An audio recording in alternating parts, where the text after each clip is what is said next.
Chris here, and thanks for joining me on this new project, the Skyline GT-R matchless crowd racing tuned. Now it's quite a beast of an actual car. If you've not seen the videos, I do highly recommend going to YouTube, as you're already here, and then searching for the MCR Skyline GT-R R34. Like all R34s, it's a bit of a beast. So this one is one of very few Aoshima Skyline kits I've built. Haven't built this. Haven't built the Sea West. What else is there? I haven't built the Aoshima version of the Z-Tune or the V-Spec 2s. I don't think there's many more R34s that I haven't built from Aoshima. I do enjoy these kits. I do enjoy them a lot. With this one, it's very different. And for those who like the video games, if you can remember Need for Speed Payback, the main Skyline on the cover, I think, I remember rightly, it looked a little bit like this body kit actually. Little detail, we've got what looks like the old sort of Hakasuka GT-R emblem. Bring it in, look. Let's get some focus going on here, please. Thank you. So that looks like the old GT-R emblem, which is pretty cool. Now, if you look above the headlight, the Nismo with the yellow O, that's pretty cool. So, what I'm doing with this is I'm actually doing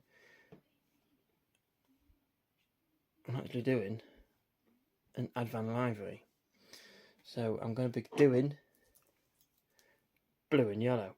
So with the yellow on the Nismo, which goes just above the headlight, I'm going to do the body in blue, which is Ford Grabber blue, and then the yellow, the straps at the back, they'll be yellow, plus the bumper, they'll also be yellow. So yeah, and wheels I'm undecided, but with it being a nice bright blue, bright yellow, I am thinking yes, white, typically. So let's have a quick look in the box at some of the bits and bobs this box comes with. So in this, you do get one of my favourite bits in the kit is the window masks. Dead easy, dead simple, and they're always really nice ones to use from Aoshima as well. The decal sheet, 3 different dials. I'll probably go for the white one. And there's the Nismo look with the yellow O.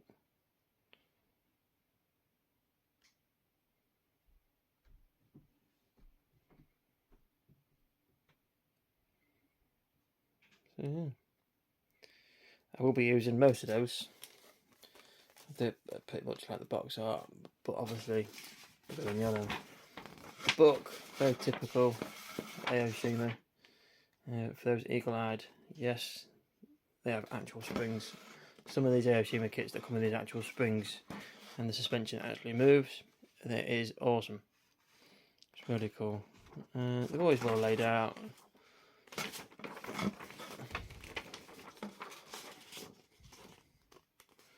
So yeah, a little bit different to the normal Skylines I'm used to building. Not too many bits to discard. A few bits and bobs here and there. So, like the, what was it, the S-Tune, and I think a few others, come with the red lights, and if I can see, you also get the orange insert, so that saves you a job of painting, because to be fair, they actually look alright. So that's nice to save you a bit of a job, or you could, if you wanted, paint them yourself. Me, I'm lazy, so I'm going to do that one. Now the clear parts, these will be staying in the bag until needed. The body is pretty much the same R34 body as most. You'd find it in the V-Spec, you'll find it in the Top Secret, because the difference is in the bumpers and the bonnets. I'm not sure with the Aoshima Z-Tune, but I don't know if it's got the same body or the body with the Z-Tune skirts like the Tamiya does. Tamiya has the standard GT-R with the standard skirts, and it has the Z-Tune kit, which is a different body shell with the Z-Tune skirts on it. But yeah, standard body shell, always nice and clean as well. It's only minimal sort of, I say that, it's a bit across there, but that's about the most I've ever seen on one of these kits. Otherwise the rest is pretty decent. Good thing about this kit as well is the lights. You can fit the lights, you can fit the bumper, cement the bumper on, because the lights fit in afterwards. Excuse the hairdryer. So we've got the wheels. I mean, they're a decent finish if I was going to use these in this colour.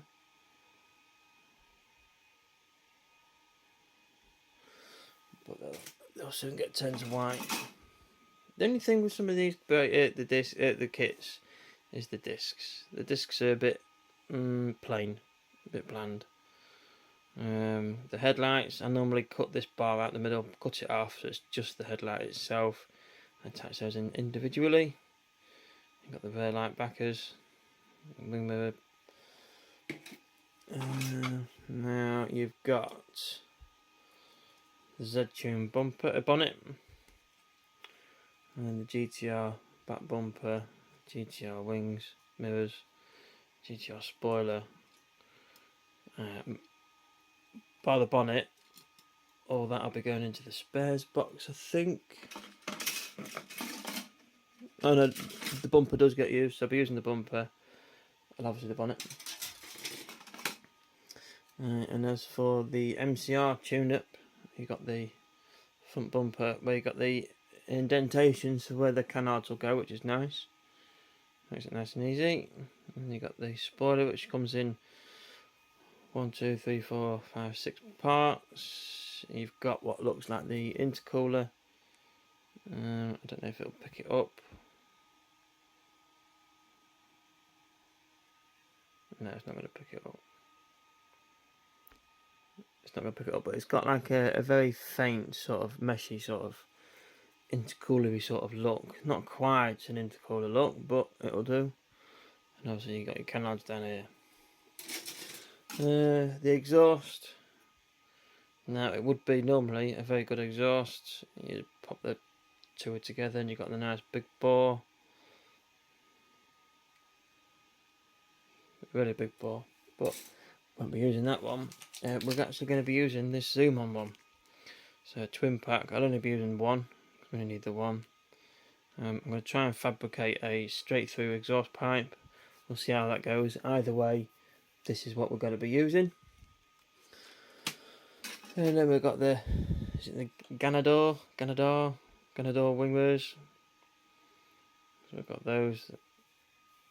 And then we've got the usual sort of interior parts, door cards and other bits and bobs. You've got your two GT-R seats, and you've also got a bit of a race seat. The only thing with these is you need to drill the holes out for the belts go. Wiper blades, interior tub. You've got your chassis. A lot of it's moulded in. Yeah. Oh, you've got your exhaust. Your exhaust is moulded in, so I'm not ready for. I don't know. We'll see. I might cut it off, fill it in. We'll see. And then we've got obviously the diffusers, subframes, rear subframe look, and then wheel pin, suspension, steering rod, and then the tyres and springs lock. So yeah, there's quite a few Aoshima kits that come with the springs. It's the really cool feature. Also with this, I'm going to be using one of these stencils. Now I don't know if I'm going to be using a HKS. I don't know if I'm going to be using a Nismo, so I could do the white with the yellow. Not quite sure yet, so we'll see how it goes. And obviously I'll be using one of these zoom on number plates as well. Not too sure which one as of yet. Maybe a white with red stripe, but we'll see how it goes again. So there we have it. So enough jibber jabbering. Let's go and build a skyline.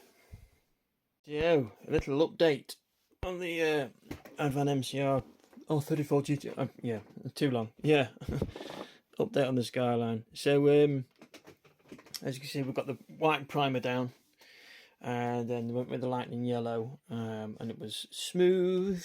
It laid beautifully. How nice is that laid? How nice is that laid? Beautiful stuff. So yeah, and then I've had lots of fun and games trying to mask it off using yellow tape with slightly orange tape on a yellow background. It's been hilarious, absolutely not. So I've done my best, and what I tell you what I use as a template for sizes is I used the decals left over from the Corolla Levin. So there we are. To be honest, I'm not sure if that looks slightly wonky a little bit, but as you're putting it on, you've got to try and contour it to the body, and obviously it goes up and down, it keeps moving around. And, it'll do. It'll do. I'm not going to lose any sleep over it. And then obviously same again this side. I've got it all done there. Actually,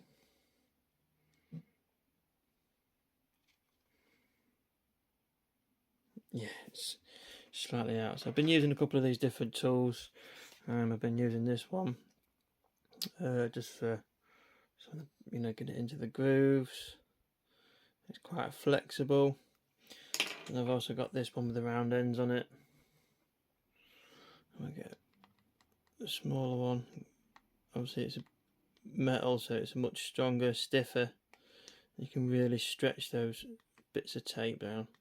But I'm guaranteed to get some overspray, underspray, paint bleed. That's one. You know, I bet you I'll get some paint bleed, but I don't mind. I'll just try and not mess it up whilst trying to fix it. That's the thing. So yeah, that's the little update on the masking. Let's go and get some blue down. Right, been a busy boy today. So it's Sunday evening, and as you can see, we've got through quite a lot with the skyline, to the point we've got both colours down. We've got the decals, and we've got the panel lines. So let's just get rid of this map for a moment so we can focus. So as you see, we've got the GT emblems on the side there. We've got the panel lining.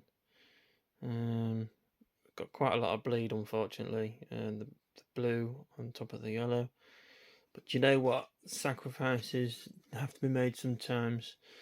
There is no chance I'm messing about trying to rectify that to try and repair it, to mess things up, because I have a bad history of messing things up when trying to fix something. So I'm just going to take it as it is and leave it, because still I'm pretty happy with it. A bit like the Astra, just going for the big one, Advan on the side. The back, so obviously with the bumper, there's certain parts where it's connected, and there's actually gaps like in between the bumper and the body.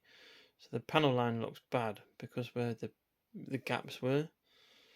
Otherwise it's alright. Same on that side. The bumper, obviously got the gaps and stuff. But otherwise, if you forget about that, panel lining looks alright on the doors. Love the colours. I love that yellow. I love the blue, and they work really well together actually.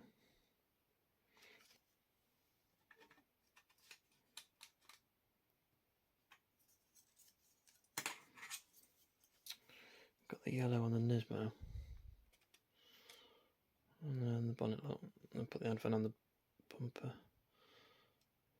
I quite like that. I like it a lot. I wanted something bright, something out there, and this is definitely that. Those who have missed it, what I like to do with these types of paint jobs, with the paint steps from the masking, just a 10,000 grit sponge, very lightly, just go over it and just flatten them so it's nice and smooth. So yeah, smoothed, panel lined, decals, ready for some 2K. Let's go and give it some shine. Right then, there we have it. One cleared skyline body shell. Now, as you've just seen, the You see all them little craters, look. Yeah, all over. So that is my fault, because it turns out it looks like I hadn't fully cleaned the airbrush I used. Normally when I'm clear coating, I just use this.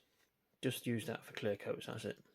But for some reason, I decided to use a different airbrush, and then I realised after seeing all these craters that I think that might have had a few metallic particles left in the airbrush here or there, hence why it's stripped. So it is what it is. There's nothing I can do about it until next week. Once it's all hardened and cured, I'll just sand it back, and then polish it up. It's a shame really, because I laid a really nice clear coat, and that blue looks awesome, as does the yellow. Really nice.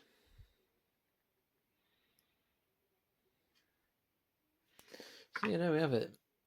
They got the bumper look. Such a nice colour. So yeah, that's the lightning yellow. That was famously used on the Nissan 400R. And this is the Ford Grabber Blue, which is commonly used on the Mustang 5 litre, I think it is. Yeah, it is, yeah. So that's it then. That's the first episode done for this skylighting build. That's the bodywork side of things done. So while that dries and hardens over the next week, we'll look at getting started on maybe the interior or the chassis, and we'll see which one. More than likely the interior. I tend to do that first, and then I do the chassis, and then put the interior on the chassis. So yeah, we'll get started on that next. So thank you for watching, everyone. I really do appreciate it. And then hopefully see you on the next one. Take care of yourselves. See you next time. All the best.